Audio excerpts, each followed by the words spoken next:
Hey, and welcome to part two of our five-part chronic disease series. Last week, we talked about cholesterol and the lab numbers that your doctor isn't checking, right? And tonight, we're going to actually go a little bit upstream from that, and we're going to talk about metabolic dysfunction, which is going to set the stage, metabolic dysfunction, for almost every other chronic disease that we worry about, like type 2 diabetes, heart disease, Alzheimer's, certain cancers, and honestly, just kind of how you feel from day to day. That feeling of just like, I'm not feeling like myself, my energy's super low, of like this kind of chronic fatigue going on. All of this stuff can be linked to metabolic dysfunction. So just of note, like the framing is the same as last week, right? I'm not anti-medicine. I'm actually a physician assistant. I work in the medical system, but the gap is something that I have noticed and why I have started doing this, where what gets measured and what gets kind of talked about in a 15-minute provider visit and what your body is actually telling you can be massive. So I'm here trying to bridge that gap, educate, and kind of give some control back to you for your own health. My whole big thing is like building capacity and building agency. So hopefully tonight we can do that, and I can help close that understanding and what like standard of cares look like for the metabolic health gap. Let me start sharing my screen because I, of course, have a presentation for you guys. Share. We're gonna share this. Awesome. So it looks like we are going, hopefully. So here is the first slide, and we're gonna jump into it. So I'm gonna try to honor our time and keep this hopefully under 60 minutes. So I want you to be prepared for that. This could be up to 60 minutes, but I will try to get through it as quick as I can so that you guys aren't like, okay, Stevie, get along with it. Like, right? I want you to get as much out of it as possible, and I'm going to just dive in. So let's go. I'm going to walk you through in this presentation 7 markers, just kind of like we did last week. I think we did 6 last week. This week we're going to do 7, and what those are actually going to look like optimally, what they are addressing, and how to address this if you have dysfunction in these certain numbers, across lifestyle, nutrition, supplementation, and medication. So it'll be set up almost exactly like last week when we talked about cholesterol. And then we're going to talk about how genetics plays a role, and we're going to wrap up from there. So homework at the end is going to be to just drop questions in the chat.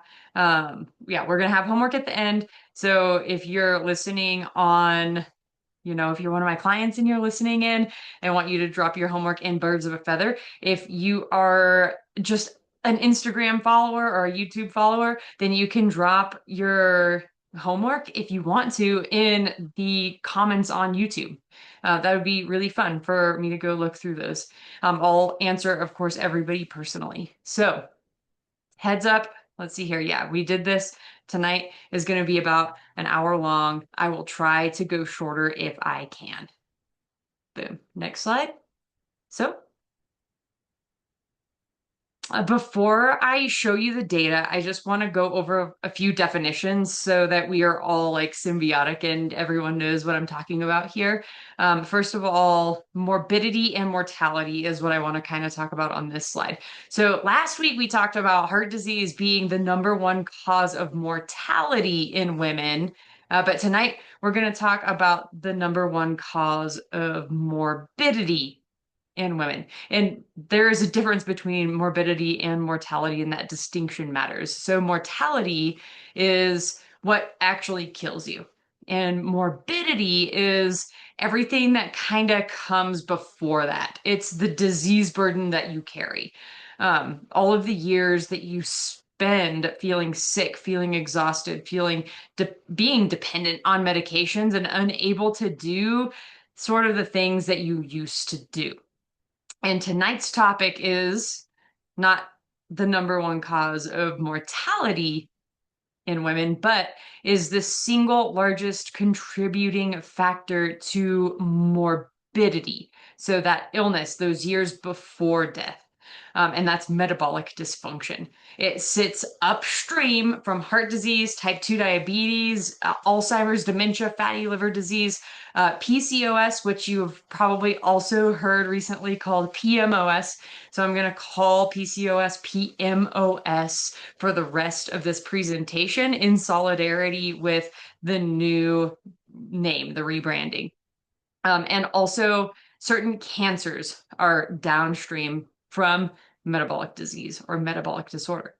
The global burden of disease studies, which is gold standard data on what drives illness throughout the world, consistently ranks metabolic risk factors above smoking, air pollution, and alcohol as the top contributors to disability in industrialized countries. I want you to just kind of let that sink in, right? So above exposures, above even alcohol, which is pretty bad. Obviously, some of this stuff can also contribute to metabolic risk. So maybe some of it's a little chicken, what came first, chicken or the egg situation. But metabolic risk factors are the top contributors, or is the top contributor to disability in industrialized countries. So you're like, wait, what's like, but what is it, right? It's like so nebulous. What is metabolic dysfunction, Stevie? Most of you have never heard it framed this way because mainstream medicine talks about each downstream disease in isolation, right? So we talk about cancer, we talk about heart disease, we talk about dementia, but we don't talk about kind of how all of these things can transpire. Um, yeah, I just have these listed out like cardiologists talk about heart disease. Our medical system is very siloed, right? Neurologist talks about dementia. Endocrinologist talks about diabetes.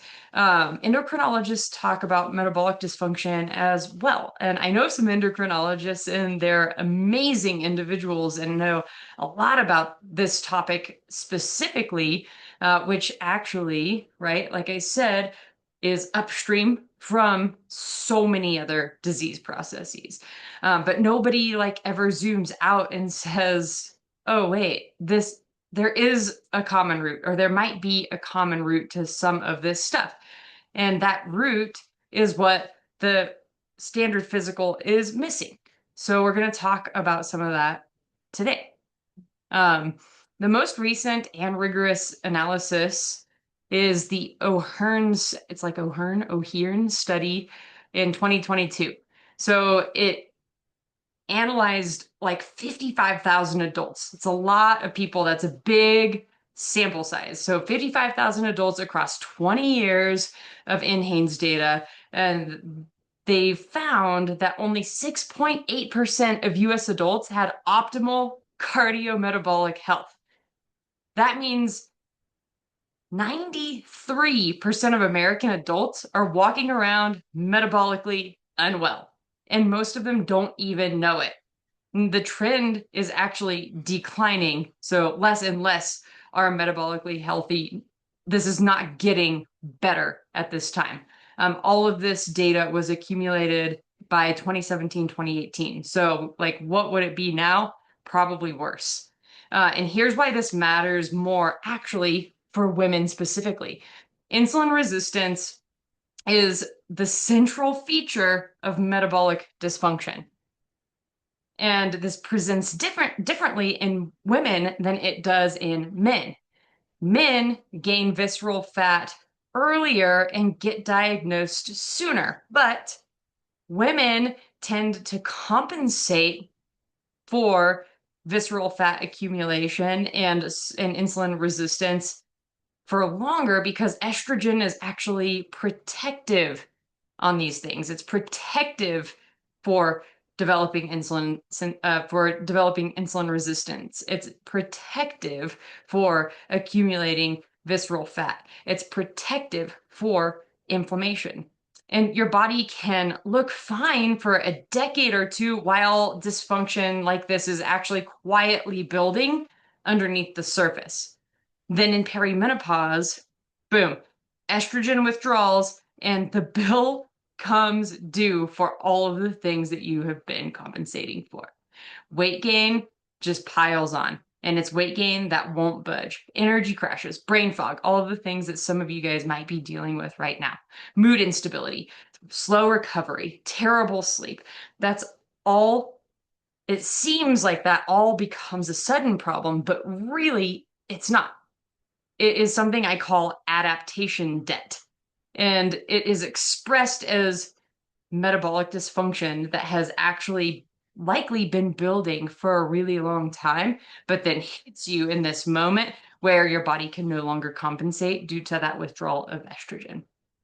The other piece to this puzzle is by the time your A1C or fasting blood sugar looks bad, which, yeah, right. So A1C, we're going to talk about it on the next slide. It's a 3-month picture of your blood sugar. It's the number one thing that your doctor is looking at in order to diagnose you with diabetes or see if you are metabolically healthy. Once that A1C is high enough for them to be worried about it or to do something about it, you're actually probably looking at having been insulin resistant for years before that. So that is super duper interesting, right? So what is metabolic syndrome, and what do I have all of this here on this slide? What does this mean? In let's see here, in 1998, Stanford's Gerald Raven coined this term syndrome X for this cluster of kind of factors right here, this cluster of a bit like symptoms, like these are signs technically. So this cluster of signs, and today we call this cluster of signs metabolic syndrome. So that's waist circumference over 35 inches for women, triglycerides over 150, HDL under 50. And I would actually say they've even lowered this, right? So it's in, I think LabCorp marks flags HDL under, yeah, it is under 40. I think they've even gone lower with this, which is eyebrow raising. Blood pressure 130 over 85 or higher, and fasting blood sugar 100 or more. So if you check 3 out of these 5 boxes, then you're technically coined to have metabolic syndrome. But metabolic syndrome, by the time you have 3 of these things, is actually a late diagnosis. By the time you have 3 of these, you've been on this path, you've been on this road for likely decades. And the standard panel that you get drawn at your doctor or going by this criteria is really catching you at the end, the very end of that runway. And tonight we're going to talk about how to catch it closer to the beginning so that it's a lot easier to do a 180 and reverse it. All right, so what are we looking at here? These are 7 numbers that should be on every woman's panel by age 35.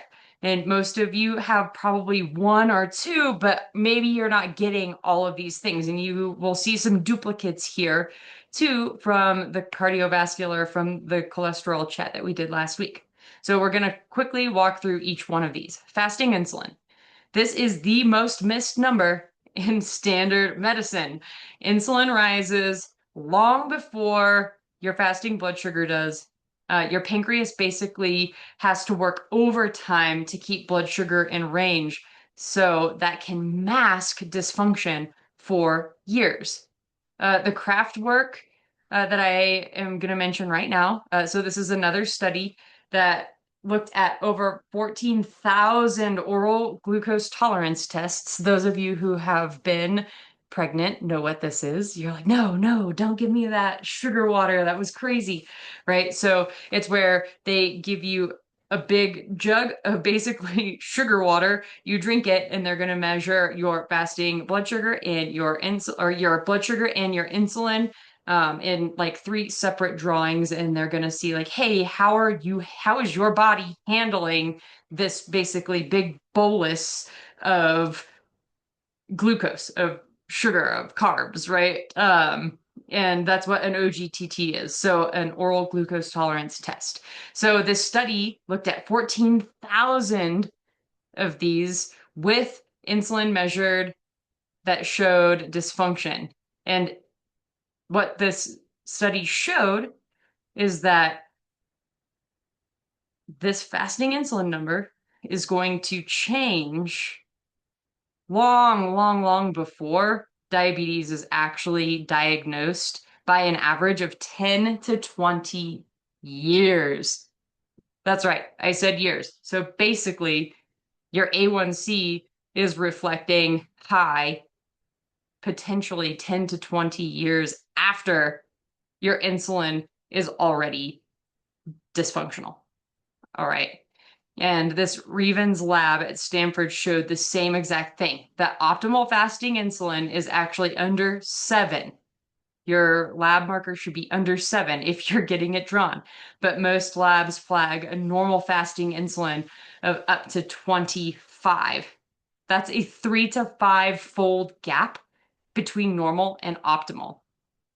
So fasting insulin is going to be an important one. And most labs, most doctors, most physicals aren't actually drawing this number.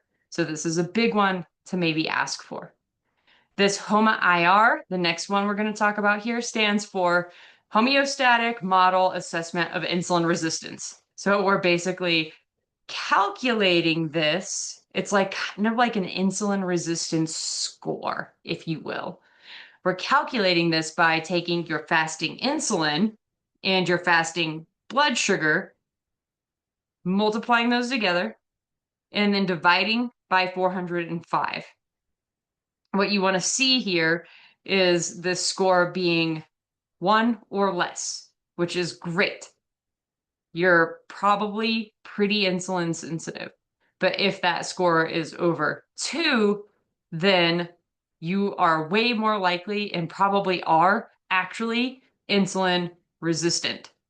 So you can get this drawn, you can order a HOMA-IR, like you can ask your doctor to order it, or this fasting blood sugar is already something they're drawing, right?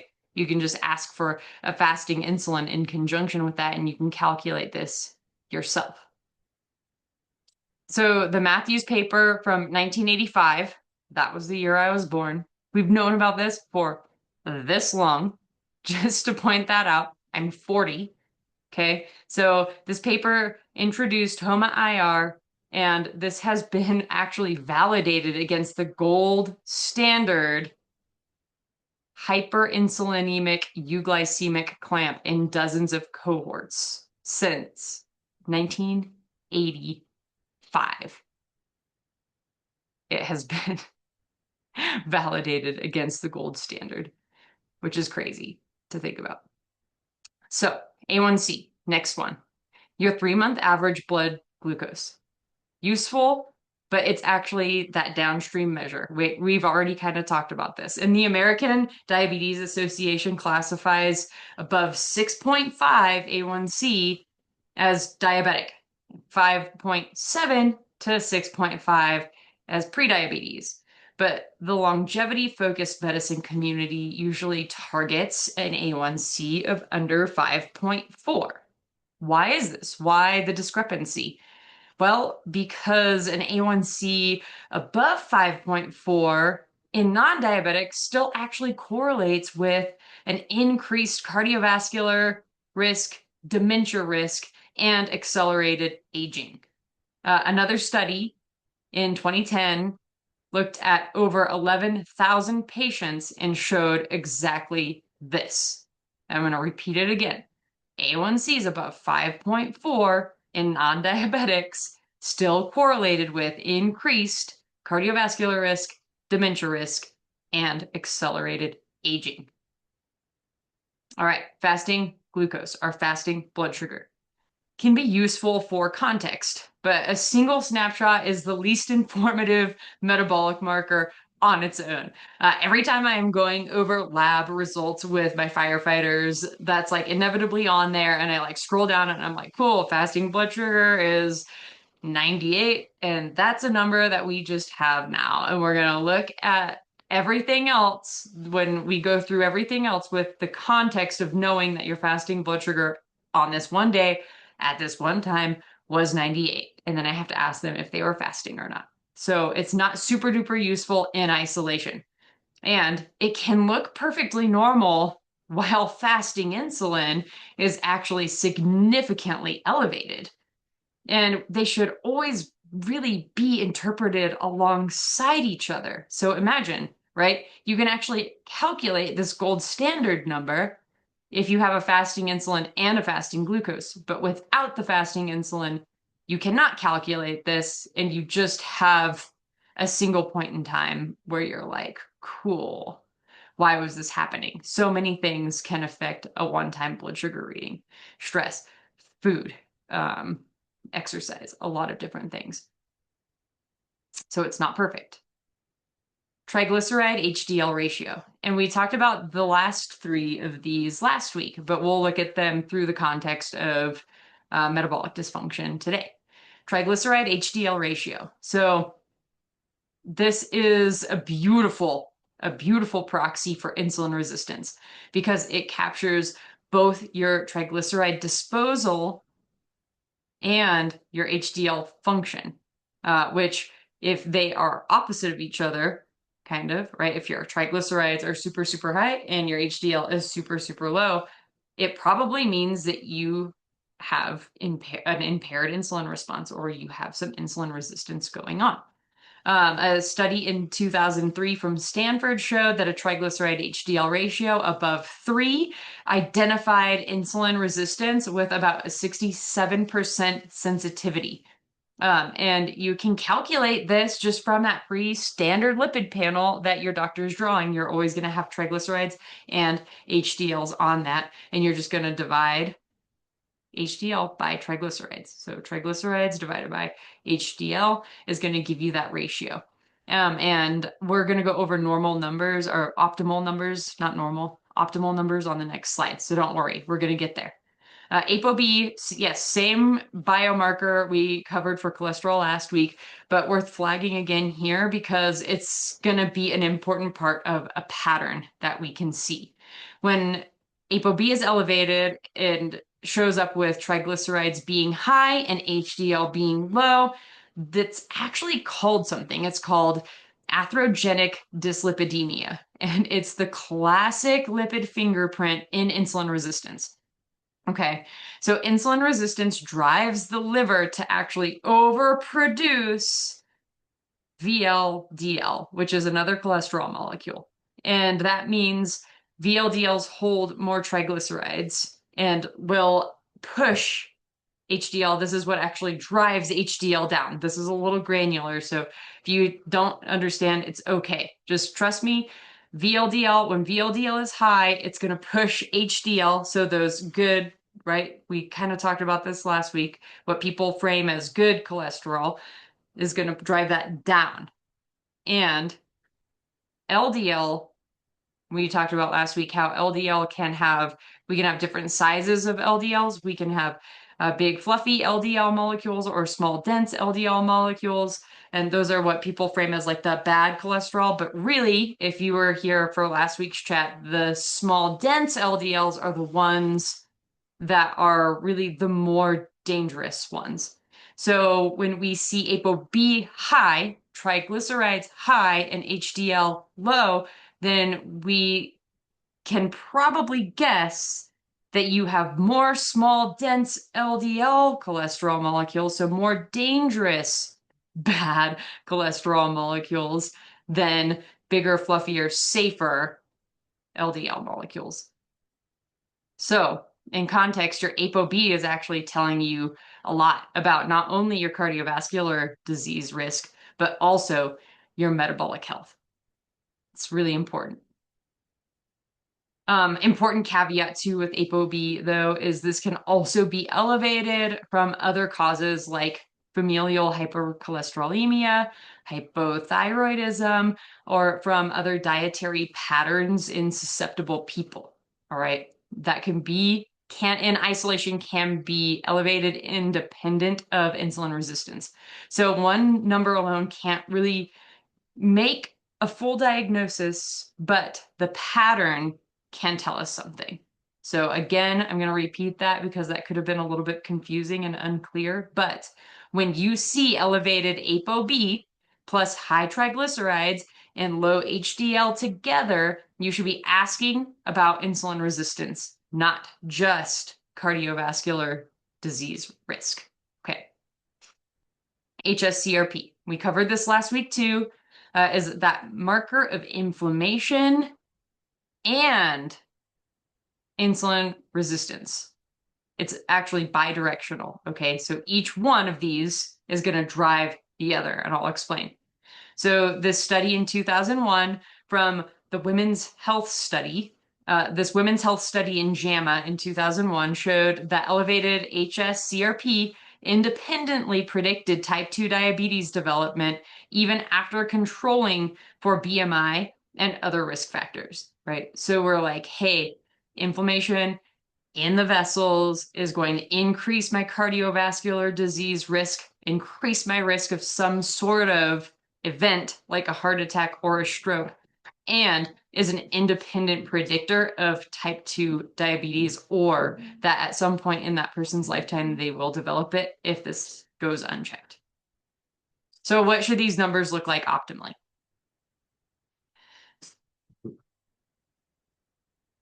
So fasting insulin should be under 7. And we need to start worrying if it's over 10. Remember, I told you that standard labs only flag fasting insulin as being high if it's over 25. So anything under 25 is deemed normal.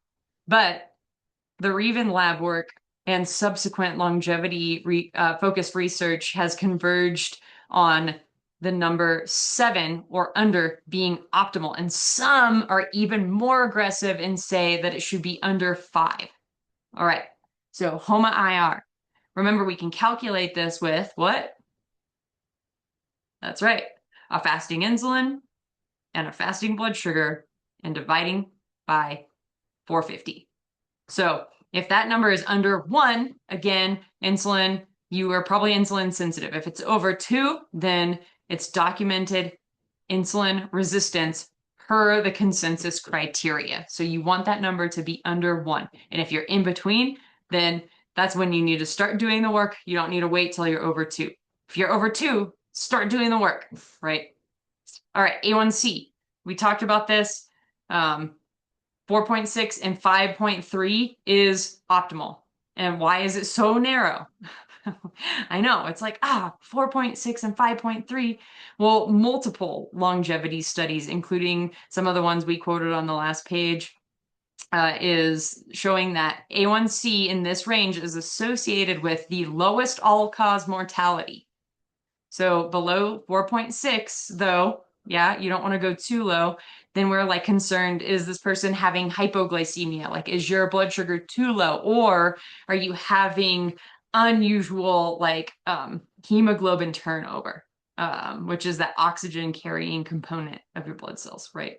So it was like something else dysfunctional going on. We're thinking about that if you're under 4.6. And then if you're above 5.4, like we already stressed on the previous slide, you're going to see accelerated cardiovascular and cognitive risks, as well as accelerated aging. So fasting blood sugar. Optimal is 70 to 85. This optimal range is from longevity literature. And under 70, we don't necessarily want that, right? Because that is too low.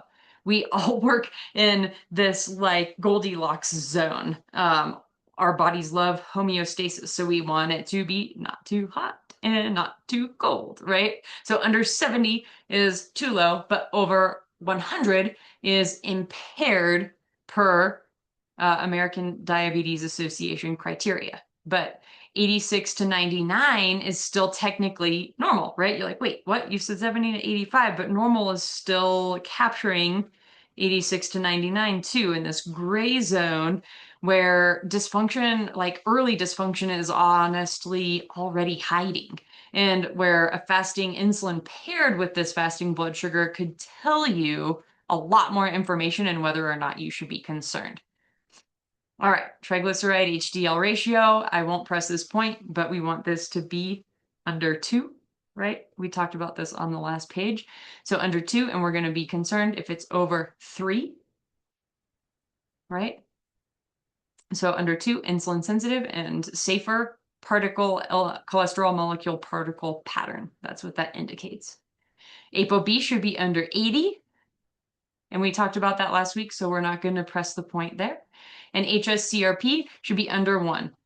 Both of those are going to be same as the targets in the cholesterol class from last week. If you didn't get to watch that, then let me know. I'll be happy to send you the link to that one as well.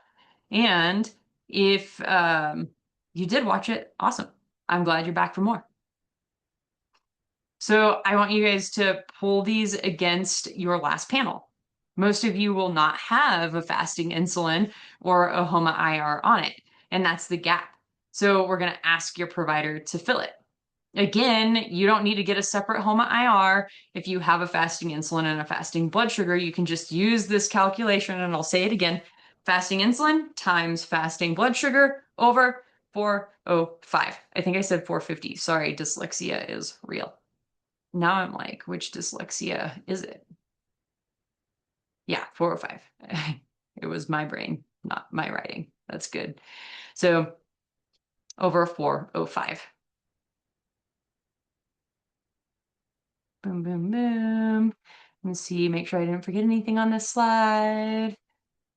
Nope, that's it. That's everything here. So again, I'll say that fasting insulin times fasting blood sugar over 405, and you can calculate on your own that HOMA IR number. You do not need to have a fasting insulin and a HOMA IR. You can just calculate it on your own, especially if the lab is going to charge you. Also, word for the wise, if you ask your provider to order some of the stuff that's not typical, then you can ask the lab, is my insurance going to cover this? And if they say no, then ask them, how much is it going to be? They do have to tell you so that you can pick and choose whatever is the best decision for you at that time. Cool. So before we touch supplements or medications, right, we always are going to go in this lockstep pattern. And I'll cover actually the rungs first this week because I think it's more valuable to know, hey, where are we headed? So the rungs, oh, they're the last slide. I don't know why I did that. So this is going to be our lockstep approach. Lay down. Shelby is restless. So the lockstep approach is going to be these rungs of a ladder. So rung 1, and the first thing we're going to talk about is going to be lifestyle changes. And rung 2, we'll talk about nutrition. Then rung 3, we'll talk about supplements and supplementation. And rung 4, we'll talk about different medications and just kind of learn a little bit more about all of that. Can you lay down? You need to lay down. You can lay down out there, or you can lay down right here. Down. Good girl. All right. She thinks it's dinner time, but it is not. Not yet. It is not yet dinner time. It's very close though. They know. Dogs know, man. They always know when it's time to eat. All right. So rung 1, lifestyle levers. Let's see here. Lifestyle levers. So these are actually going to be the biggest movers and shakers of everything. And we want to start these things early, and we want to start these things first, because if we can control it all with this, then we're getting so many other benefits as well. And then we don't have to worry about some of the other stuff, right? So these are all peer-reviewed, replicated, and clear moves that you can make that have been proven to work. And we're going to start with strength training. So strength training 3 times a week. This is the single biggest lifestyle lever that you can pull. And it's because muscle is the largest glucose disposal site in your body. This one study here, Hollisey and colleagues established this landmark exercise physiology work decades ago. When you contract a muscle. So you're like, boom, boom, you're like, boom, got that bicep out. When you're like contracting that muscle, you are going to open these things called GLUT4 transporters. And they're going to move across the cell surface, boom, and pull blood sugar out of your bloodstream into your muscle, okay? And store that blood sugar as glycogen. So stored blood sugar, stored glucose. And this is going to happen utilizing that GLUT4 transporter is going to happen when you contract the muscle independent of insulin, right? That hormone that comes from your pancreas that signals to your body to store blood sugar. It's going to happen independent of insulin. So the more muscle, the more contractile activity that you will have, and the more blood sugar you're going to be able to dispose of into that muscle. Also in 1981, this guy, DeFonso, he's the godfather of insulin resistant research, by the way. He showed that skeletal muscle accounts for about 80% of insulin stimulated glucose disposal in healthy adults. And lifting is the absolute most leveragey intervention you have in this whole class. If you only take one thing away from this is if you already have a little bit of insulin resistance, or if you want to prevent this from happening to you, then lifting weights is going to be your BFF. All right, specifically for women in perimenopause and beyond, because sarcopenia, or the like rapid loss of muscle mass, is going to accelerate insulin resistance, right? So there's a lot of things going on. We're losing estrogen, that is, again, like stopping us from being able to compensate for all of these things. We're losing estrogen, we're losing muscle mass also because we're losing estrogen, and that's going to accelerate insulin resistance. So if you feel like just all of this stuff is crashing in on you all at once, it's because it literally is. And the most protective thing that we can do here is to protect our muscle mass. So protecting our muscle equals protecting our metabolic health. So remember that. 2 to 3 sessions, lifting sessions per week, close to failure on compound movements is going to be the best bang for your buck. If you can't be super consistent with 3 sessions every single week, then I would do full body sessions on all 3 of those. So if you miss one, you're not missing a muscle group. All right, walking after meals, walking 10 minutes after meals. This is the cheapest intervention with the highest payoff for glucose variability. So this 2016 study showed a 10-minute walk after meals lowered postprandial glucose by 12 to 22% compared to the same total walking spread throughout the day, right? So concentrated after meals specifically. There's actually a Chinese proverb that's super duper old that kind of talks about this. It says, Confucius says, if you walk 100 steps after every meal, you will live to be 99. So basically, Confucius knew this way, way before 2016. And then in 2022, in sports medicine meta-analysis, it showed that light walking interrupted sitting and light walking interrupts sitting and confirmed that it lowered post eating. So anytime you eat, this is called postprandial. So it lowers postprandial glucose and insulin. So 10 minutes after is your 10 minutes of walking. My notes are really, really bad. Sorry, guys. 10 minutes after walking, 10 minutes after your biggest 1 or 2 meals of walking is going to be a big game changer, right? So just like, this is so much easier. Just read the slide. Walk 10 minutes after meals. Confucius said. Always remember that. All right, cardio. So we have zone 2 and true intensity. So cardio with precision, same protocol as for the cholesterol, right? Zone 2, which is a conversational pace, doing some sort of cardio activity at a pace that you can talk, but you can't sing 2 to 3 times a week for 45 minutes or more is going to build mitochondrial density and help with metabolic flexibility. And then true intensity in intervals.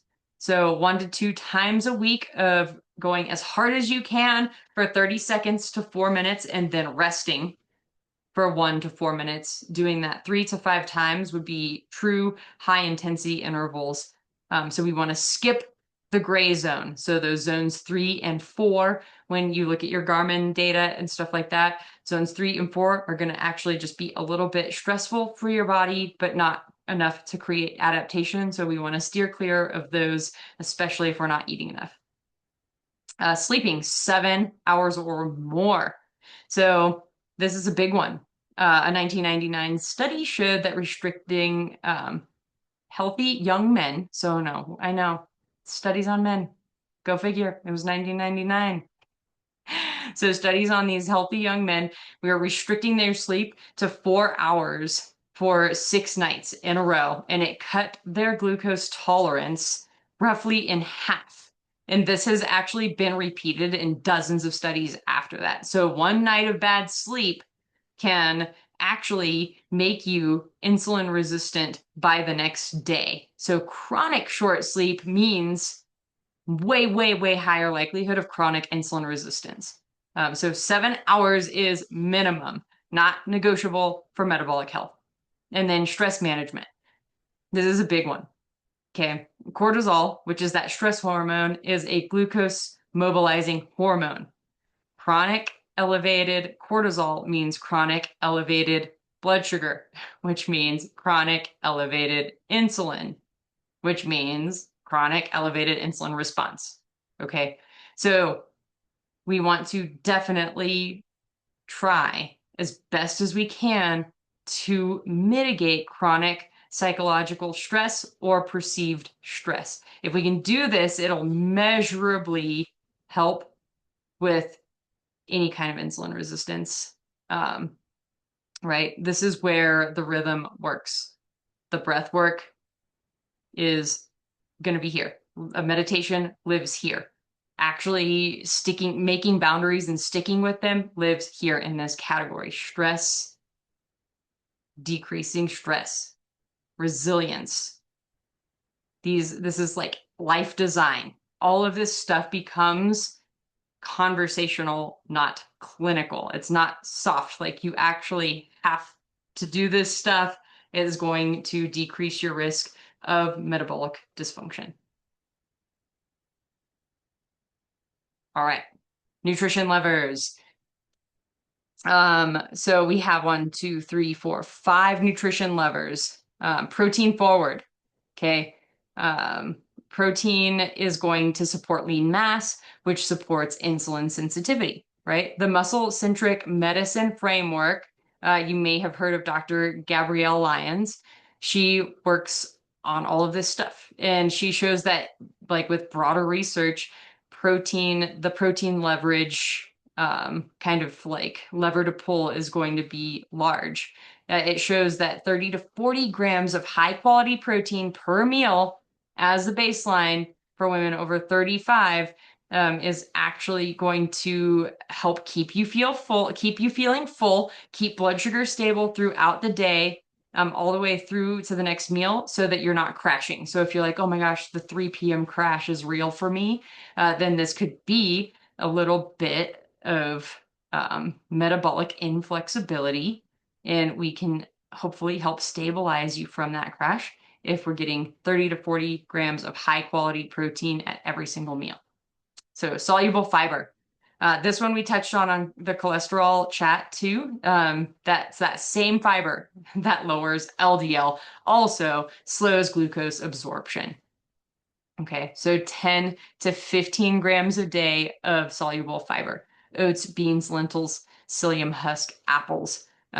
Toss it into Google or ChatGPT, be like, how can I get 10 to 15 grams of soluble fiber a day? And it's going to hook you up. Okay. aim for 25 to 35 grams of total fiber per day, with, again, at least 10 to 15 grams being from a source of soluble fiber. Next, adequate calories. Why is this important? Well, if you are not eating enough, right, then it's actually stressing your body out. And that is going back to the lifestyle lever of mitigating stress and decreasing chronic stress. And that's how chronic undereating, that's part of the reason why chronic undereating can create metabolic dysfunction.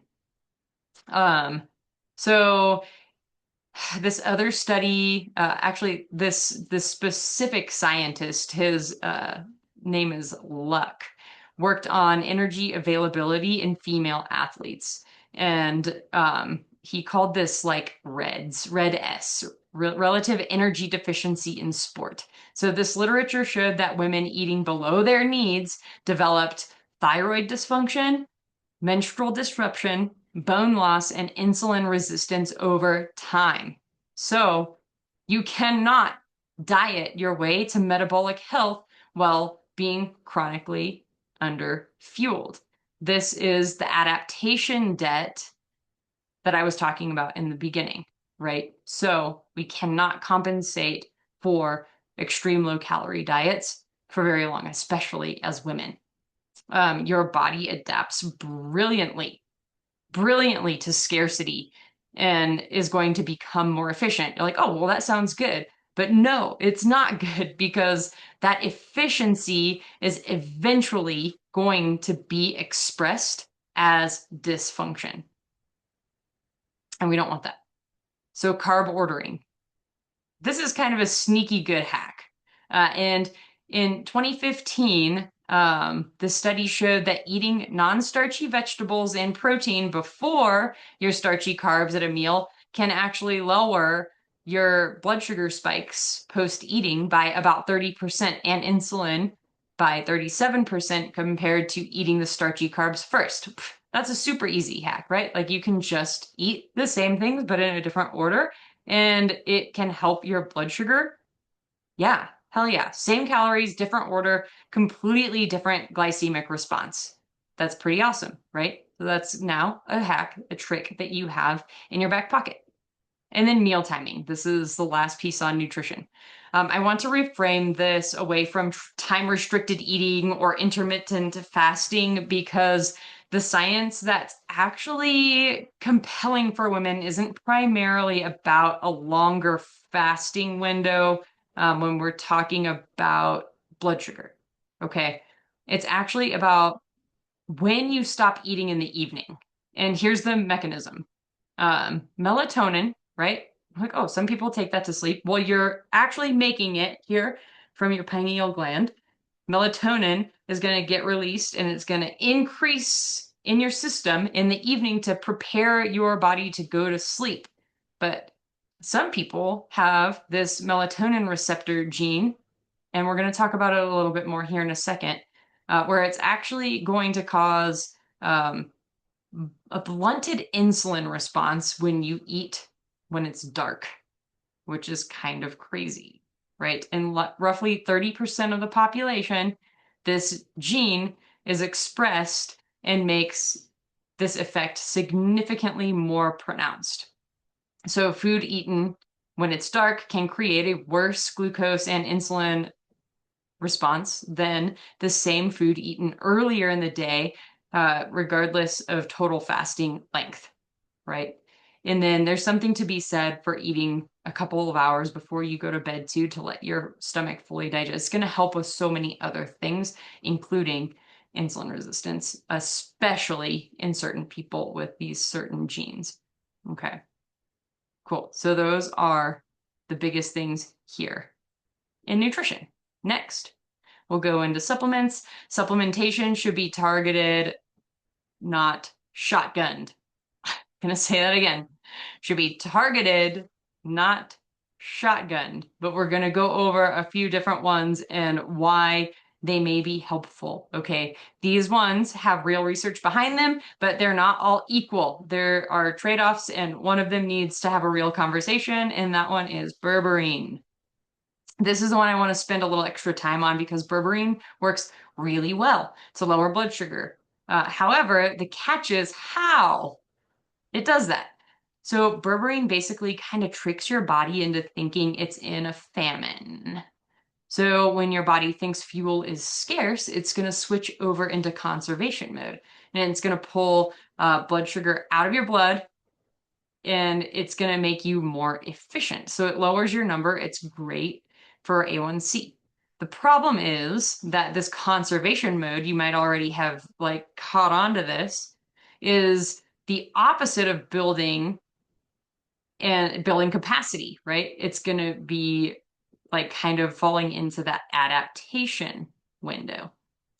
So studies on metformin, which metformin works kind of in a similar way that berberine does, shows that people taking it get less benefit from their workouts, less strength gains, less endurance gains, less of the deep adaptation that we're actually training hard for. So you can actually lower your A1C number while quietly undermining some of the long-term health span work, right? And it's like, gosh, that trade-off can matter a lot once you understand it in certain people.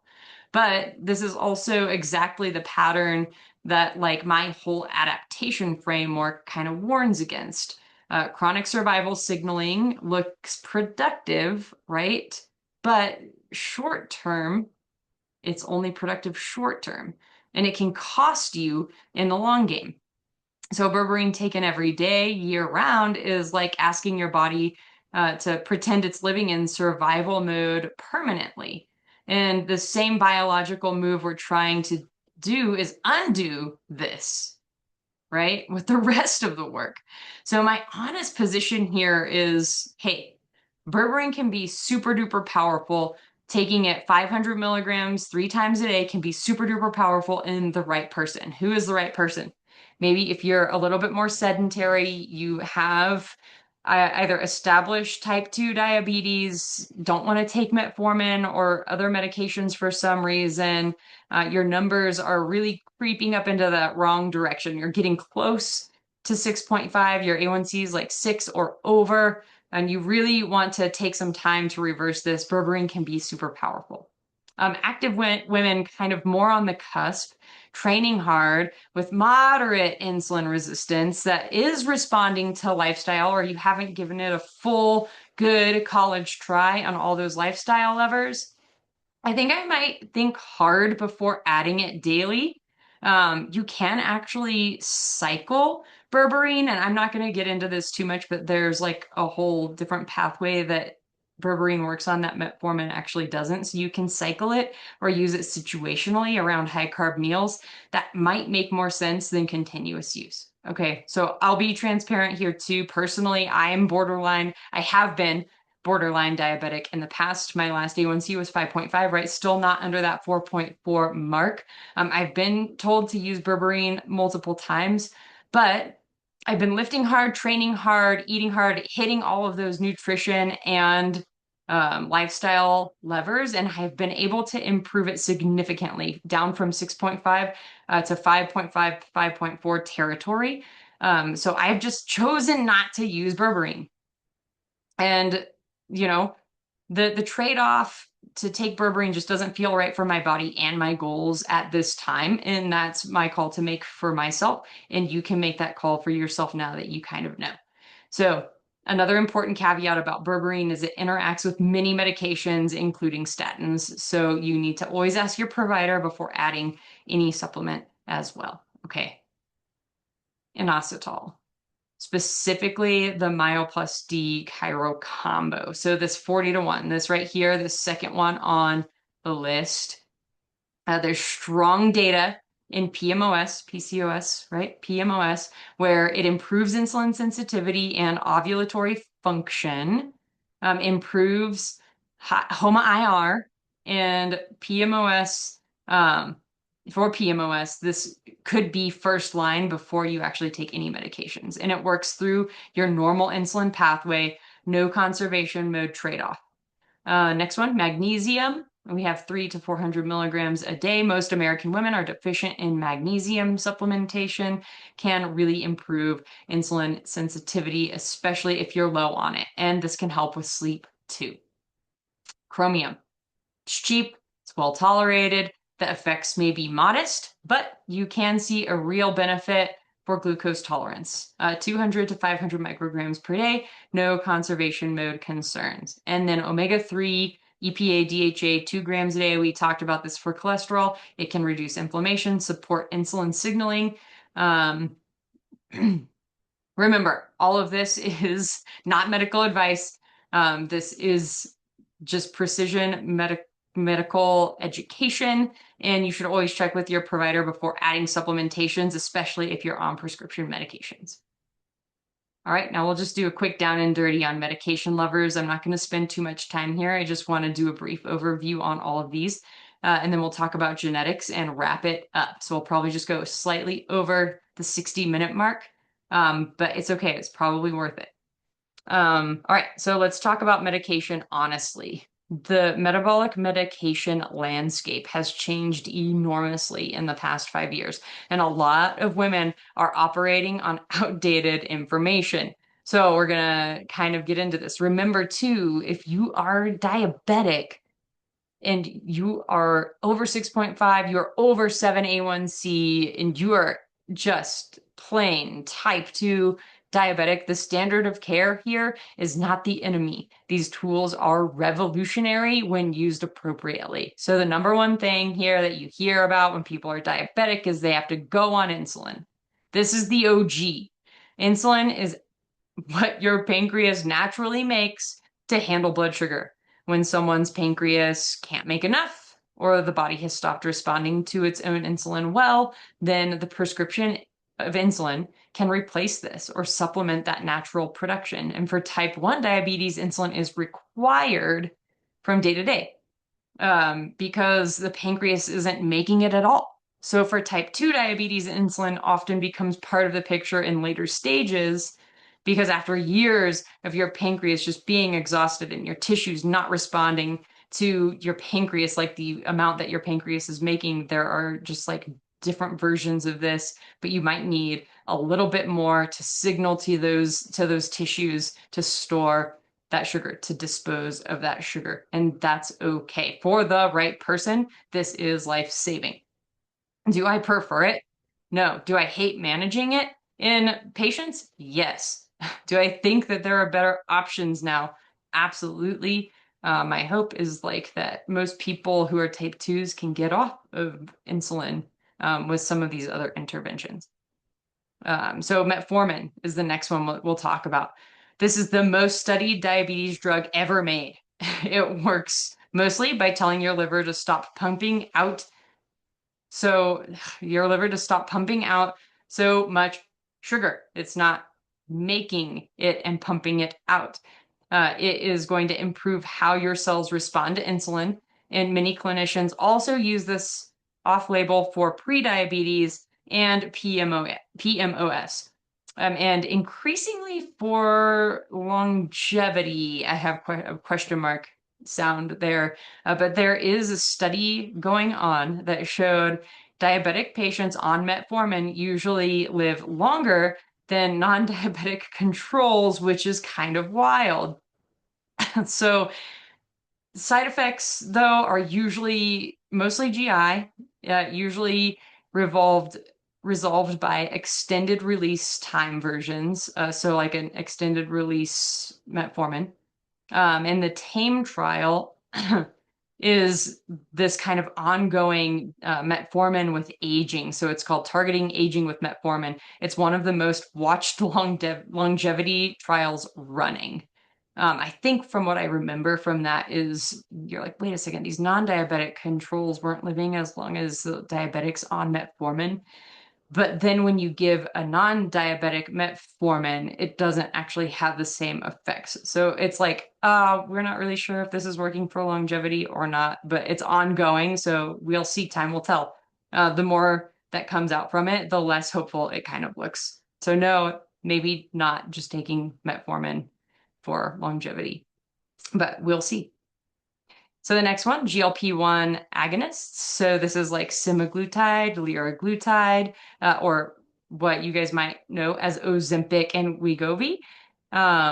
These mimic the gut hormone GLP-1, which slows how fast your stomach empties, can blunt your appetite, and improve insulin sensitivity. The STEP trials showed that semaglutide produced an average weight loss of about 15%. This is unprecedented for non-surgical intervention, right? We know these things work. We know these things are powerful. And they also have a cardiovascular and kidney benefit. In the SELECT and SUSTAIN trials, we were seeing this, and those benefits were also significant. So here's what I want you to hear about GLP-1s. These are not lifestyle replacement drugs, right? They work best when stacked with strength training and adequate protein. And without that, you can lose more muscle mass along with the fat mass. And then you're going to, in the long run, potentially recreate the same metabolic dysfunction that you started with. So you're just going to be at a lower body weight, which might even make things harder in the long run if you go off of the medication. So if you go on a GLP-1, you have to lift, you have to eat protein. This is non-negotiable unless you just kind of plan on being on this thing forever. And we just don't have these super duper long-term studies yet. We don't know what that looks like, but they can be powerful when used in the right setting, in the right person. Totally 100% for using these extremely powerful medications. So the next thing, SGLT2 inhibitors. Farxiga is one of the more popular ones. These work by causing your kidneys to dump exogenous or excess glucose into your urine. So you just basically pee it out. It's just like kind of a unique mechanism. And they have a surprising cardiovascular and kidney protection benefit that weren't predicted from that mechanism.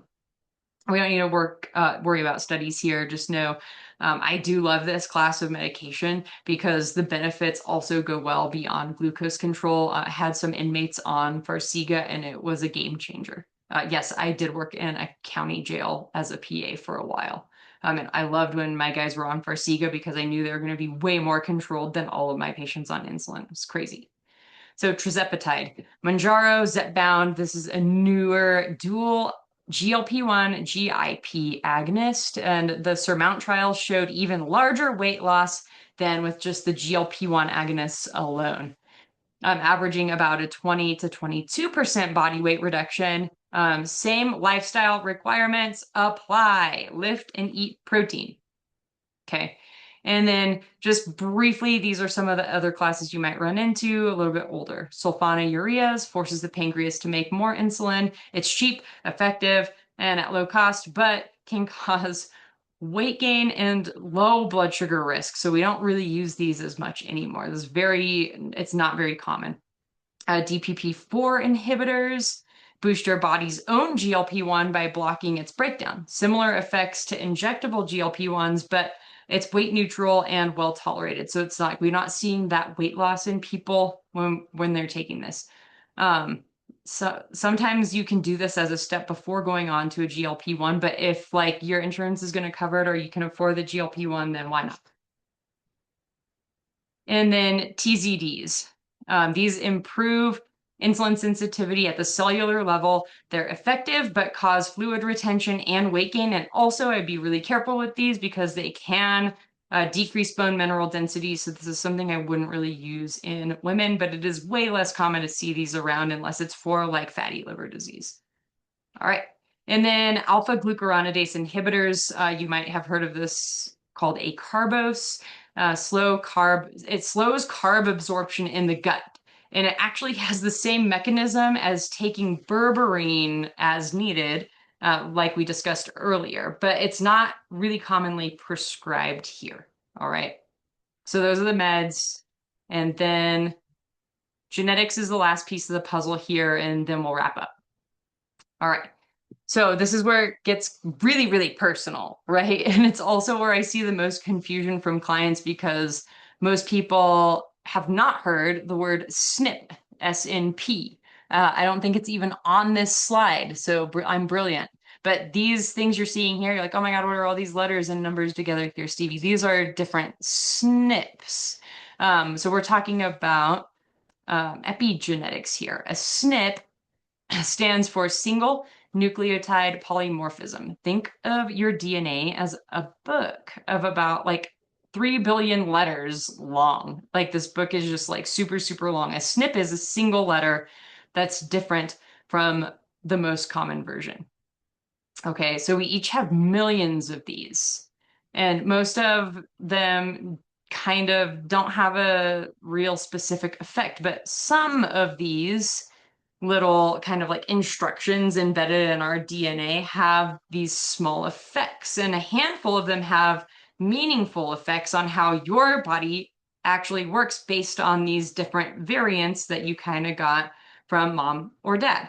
So we can call these genetic variants, sometimes we call them risk genes, especially in metabolic health, which we're going to talk about today. We're almost always talking about SNPs when we're talking about risk genes. So I'm not going to press the point here. We can do a whole epigenetics class maybe one day, but these are the specific, like, I guess, locations that we're looking at to see if you have a risk gene. So these SNPs are the ones that matter for insulin resistance. So TCF7L2 is a location, so you can have either a G or a C here, or you have two G's or two C's, etc. So one of these is favorable and one of these may be less favorable, right? So TCF7L2 is the single biggest common genetic variant for type 2 diabetes risk identified to date. Carriers of this SNP, of this risk, the risk version of this SNP have about a 30 to 40% increased risk of type 2 diabetes in their lifetime per copy that they have. And I think it's G. So if you have a G here at this kind of risk location, one copy of G is 30 to 40% increased risk. About 25 to 30 people have at least one copy of the risk variant here. And having two copies is extremely rare. But the mechanism involves basically you're gonna have a lower insulin response when you eat carbohydrates. So your pancreas isn't gonna give the signal to put blood sugar away as much when you eat carby, like complex sugars. So you can see how that would be problematic. And you might be able to do all the things that we talked about and still not have it budge because maybe it's just something that's not your fault. Another one is IRS1. IRS1 it stands for insulin receptor substrate. So this is kind of complex, but basically, if you have this one, then you might not have a favorable blood sugar response to saturated fat. So this really, really depends. Like, cool. You're like, whoa, wait, now I can't eat carbs or saturated fat. My advice to you is to not worry about it. Try everything else that we've done. And then if we still can't budget, then we can look at some of these other things and be really precise about the levers that we're pulling for you. And we talked about this MTNR1B. This is when that insulin response is tightly like attached or tied to this melatonin receptor variant.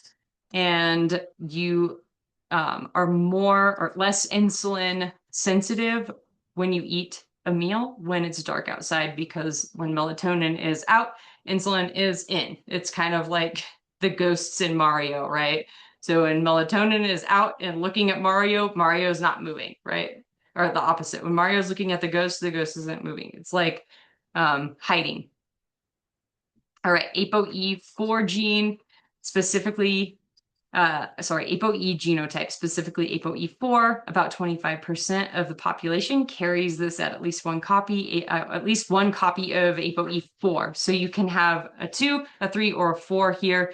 And if you have 2 copies of 4, then these people are going to just have a harder time.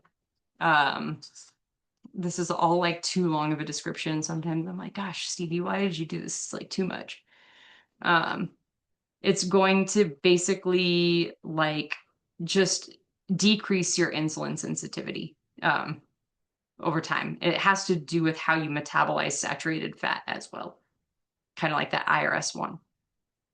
All right. And then ApoA2, another saturated fat risk. So you're like, oh man, there's a lot of these SNPs that you can have that are going to cause saturated fat to increase your blood sugar and increase your risk for metabolic disease. And then PPAR gamma is kind of similar.